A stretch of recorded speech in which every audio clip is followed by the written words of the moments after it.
in the world can easily be challenged. What can beef and dairy farmers do to increase the security around food supply? What tools are available to strengthen your milk and beef production in a new and uncertain world? To help us understand more about food security, I've invited two experts to join me.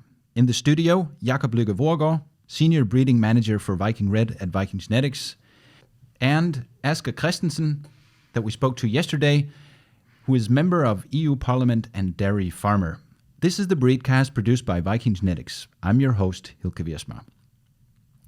Hello, Jakob, and welcome to the BreedCast. Great to have you with us today. Oh, thank you very much. It's a pleasure to be here. Jakob, just to set the scene, the number of people facing acute food insecurity continues to grow at an alarming rate. I read a report launched by international alliances, including the United Nations and the European Union, that state that 193 million people in 53 countries experience acute food insecurity. We're here to try and understand more about food supply, food security, and what that means to me as a dairy farmer. So I'd like to ask you first, Jakob, what do we mean when we say food supply and food security? Overall, we're meaning, is there food enough for the people on the earth? Can we supply them with food? And there's more aspect into it. Because one of them is there food enough for the people on the earth? Can we produce enough? That's one thing. But the other thing is also, can they get the food? Is it possible to transport it to them? Because it also need to be available for them. Because maybe we have food one place in the world, but if it not can be transported to another place, then they also have a few food issue there. And then the last one, that is the price. Because if the price, as we see now, goes sky high on grain and dairy products and in general food, they don't have the money to buy it. So there's more overall things affecting it, but overall it is, do we have food enough for the people on the earth? We were very fortunate to speak to Asger Christensen, the EU parliamentarian and dairy farmer, earlier this week. Here's what he had to say about the challenges farmers and the rest of the world are facing today. One of the huge problems, I say, for farmers across the world and also in Europe, it's a very, very high price we have on energy. Because energy, we are using a lot of energy to produce fertilizers, and that we have seen in the last years or two, that fertilizers price has been twice up to 4 times higher than it's been for 2 years ago, and it's a really biggest problem we have for farming across the world, because many of my colleagues across the world, they don't have enough money to pay for this high prices of fertilizers, and therefore they are using less fertilizer. And some farmers are using nothing fertilizers, and it will give less harvesting in the coming harvesting we are looking into now, and therefore, in my opinion, we are looking to a very, very big food crisis in the next half years. So it's the biggest problem. We have already seen that on the island Sri Lanka, where our colleagues not have resources and money to pay for the fertilizer to the rice production, and now they have the rice production is going down with 70%. The people are going on the streets, and the government and the president was retired. So it's the first place in the world we have seen so big demonstrations, and but we have also seen in Indonesia they have make tax on the export groups, and also Argentina also do that because they want to have a low intern price of the food. What are your thoughts when you hear Asger's perspective here? It's very good showing that this crisis with food security have been built up over some time. And some people will call it the perfect storm. We start to have, the whole thing started with the corona, made some challenge according to production around the world. And if we're going back when corona started, and we look on the storage of food around the world, it have been slowly going down over the years. Not alarming, but we also need to be aware we don't have stock for years. We're still counting in days and months around the world, so it need to be moved around. Corona set down the production. It gave a transportation crisis. Then it ran into the energy problems we have now with the prices going on fertilizer. So a lot of things have been building up for this crisis that just make that the prices on food have exploded. And when we see this exploding in price, it will go into some of the countries where they have a low income, and we will have these people go on the street. We've seen it back in history many times, so it is repeating history. High food prices will affect the people opinion on the street. So, we're facing a serious situation with food supply and food security around the world. Let's try and explore how farmers can play a role in finding the solutions. There's two sides of this, I will say. Often we hear people having animal production that the best thing you can do is slaughter all your animals and just let us eat grain production. One other important thing here, cows can convert things in the nature, grass and so on, that human cannot eat. So they can convert things that we cannot use for our purpose of food, but they can convert it into something that we can eat. Yeah, and basically convert land that's not arable, so to say. We also asked Asger Christensen, the farmer, a dairy farmer and EU parliamentarian, about how he sees the role farmers play when it comes to ensuring the sufficient food supply and food security. Let's hear what he had to say. Yes, farmers plays a very important role of food security and food supply because it's our production that shall give the food on the plate. It's very important we still invest in the best technologies to improve our production, and it could be of examples of new breeding techniques, CRISPR, biocontrols, and precision farming, and these techniques will not only allow farmers to produce more efficiencies, but it will also help for the security on the energy market. It's very, very important we take all land into produce food in the moment we have now, because before the war we have decided we should take 4% out of the production of land production for the next year in the new CAP. But in my opinion, it's very, very important we stop that in some years, because it's more important we have enough food on the plate. So what Asger is saying that our main task is to provide food on the plate. How do you see, Jakob, that beef and dairy farmers can increase their production in sustainable ways? We have to look on many, many different things. It's not just one thing. There's no quick fix for this. But as I said earlier, for me, it's very important with the cattle production that we can use areas that is today not being used. And we need to breed on the animals to make them more efficient. For example, work on feed efficiency, so we can reduce the amount of feed we need for the cows to produce the same amount of milk.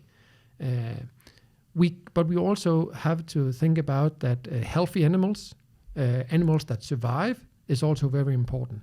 We have to remember in some countries the production is low compared to Europe, for example, and US, meaning that the meat from the animal have a percentage lot more important part of it. When the cows only maybe give 10,000 liters in lifetime production, then the meat from the animals is more important than when we have 50,000 kilos of milk in Europe, for example. So it's all about utilizing the resources that we have and getting most out of the resources that we're given. So you told me about a story that you had from I believe it was a VikingRed farmer. Tell us about that. Yeah, it's an organic farmer, and he have a farm where around 25% of the land that is nature care. And what he do is he have his VikingRed heifers out there, so they are grazing and growing on nature care. And for that breed, it is possible for them to live and grow normally of this. So he can combine nature care together with a normal production. And that breed is fitting very well for that. Study have shown that the VikingRed can grow with less energy in the feed. And so therefore, if you had a Holstein there, they wouldn't grow enough. You need to add feed of them, but the red can live with the nature care. So that's a very good example of having the breed fitting your condition instead of trying to squeeze your condition into fitting your cows. When we spoke to Asger, we asked him what he's doing as a farmer in the EU Parliament to address the demands for food security in the future. Here's what he had to say. I have been in Ukraine for 5 weeks ago, and just to see what's happened there. And also, it's one of the biggest problems was mentioned before. It's they cannot get the grain cannot get out of Ukraine, and there we are, and therefore we have made a task force in the Parliament for food security, and we are going to Ukraine in this week to how we can make a new lines for grains out of Ukraine, but it's very, very, very difficult because they are exported over 16 million tons per year.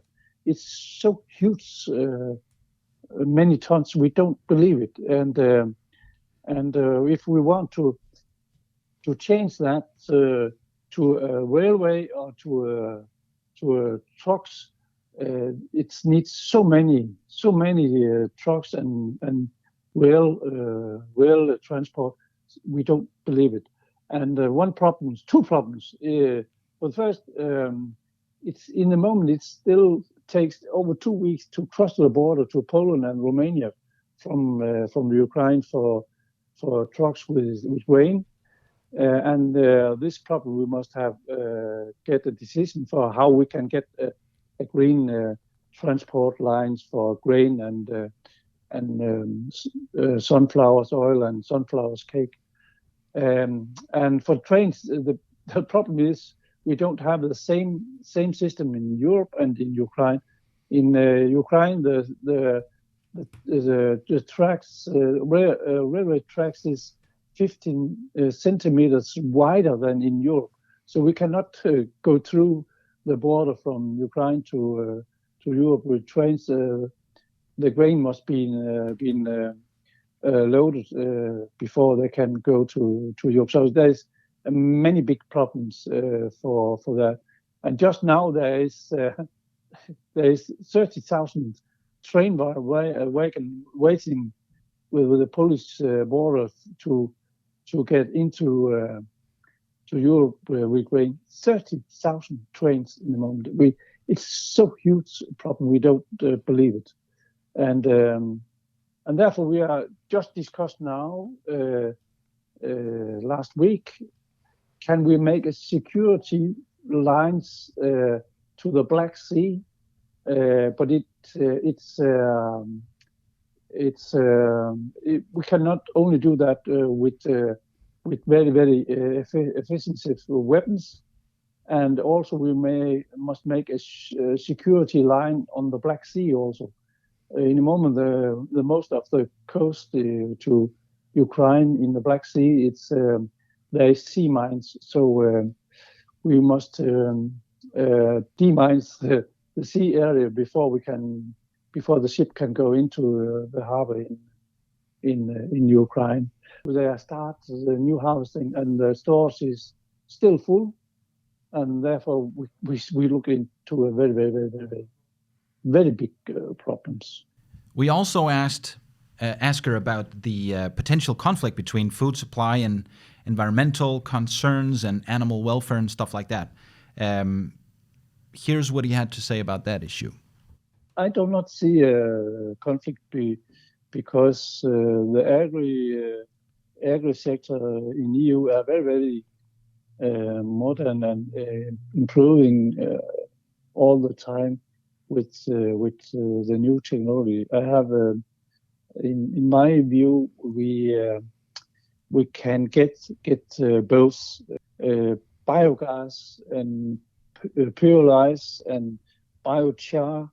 There we can get new energy gas, and we can also reduce our impact of the climate very much if we take that on board.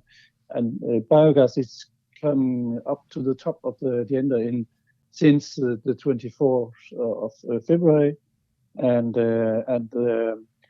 what we can see across Europe, but also in Denmark, there have been invested a lot in biogas in the moment, and it's since the last 3 months it's really speed up on the investment of biogas, and it's very, very good because then we can use all our bio waste from the whole society, because in the moment most of the bio waste is being burnt, and we cannot use the rest to the field, but when it's going through biogas, so we can recycle all the phosphorus and kali and to the ground, and then for the new crop. So it's very, very good.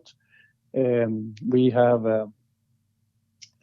got the biogas is coming to the top of the agenda, and I'm very happy because we have also in the new Green Deal and climate law for farming, we have mentioned that biogas is one of the tools where we can produce with zero climate impact. And also what I said before, precision farming, CRISPR and organic fertilizer, we will improve the sustainability of the agri sector a lot, and we are just beginning for that now. Power to X in Esbjerg, we in very, very soon will produce sustainability nitrogen for fertilizers. I'm quite sure when we are looking to the goals in Farm to Fork, where we want to reduce fertilizer and pesticides and so on, and we can get that in the future with new technologies. So I'm quite optimistic. We can use both things, take care of the climate and biodiversity and sustainability, but also can produce more food to our citizens across the world. So to summarize, Jakob, from a breeding perspective, what are the three most important things that farmers can do to contribute to food supply and food security for the future? First of all, I think beef and dairy is a very important thing, where you genomically test your animals, use beef and dairy, so you combined dairy production and beef production at the same time. Then the next thing is figure out what your farming condition is, what you should do on your farm. Is it the right breed? Can I do anything differently here? For example, nature care and so on. And then when you're breeding, look on the total merit, but also look on what kind of cows you have. Breed for fertility, health traits, survival, and so on, so you get a robust cow, where you also look on the input, what are you putting into it to reduce the cost, instead of just looking on the output. Thanks for joining the BreedCast today. Please join me for the next episode of the BreedCast, where we'll dig into the details of another challenge faced by many farmers around the world, inbreeding and how to overcome that.